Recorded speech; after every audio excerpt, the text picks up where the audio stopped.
Pozdrav!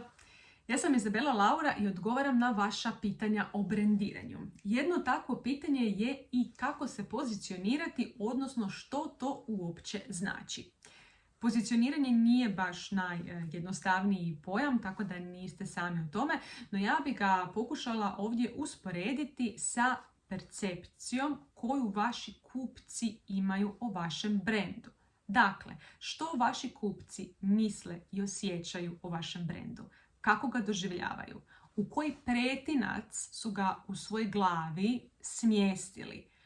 Primjerice, je li vaš brend obiteljski brend, temeljen na obiteljskim vrijednostima, na tradiciji, predan toj tradiciji kvaliteti, sa izvrsnim omjerom cijene i kvalitete?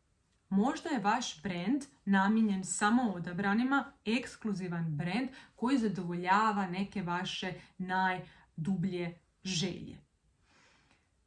Vrlo često kada govorimo o pozicioniranju zapravo uspoređujemo taj neki omjer cijene i kvalitete. To je jako važan segment. Da li vi vidite svoj brend kao brend koji je pristupačan svima, dakle koji ima najbolju moguću kvalitetu za nisku cijenu, da li je to brend koji nudi izvrstan omjer cijene i kvalitete, najbolji mogući omjer cijene i kvalitete, je li to premium brand koji ima jako visoku kvalitetu, koji onda prati visoka cijena, ili vaš brand spada u onaj luksuzni segment, onaj segment koji je zapravo, kao što sam malo prije rekla, funkcionira na toj nekakvoj želji i zapravo koji karakterizira ta neka ekskluzivnost.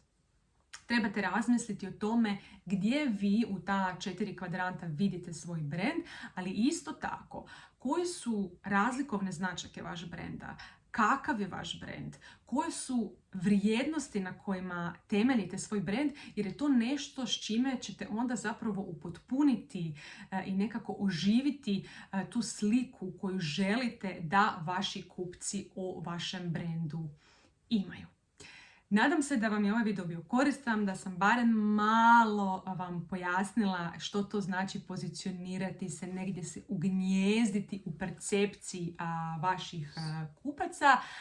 I ako je, zapratite moj YouTube kanal za više savjeta iz područja brendiranja.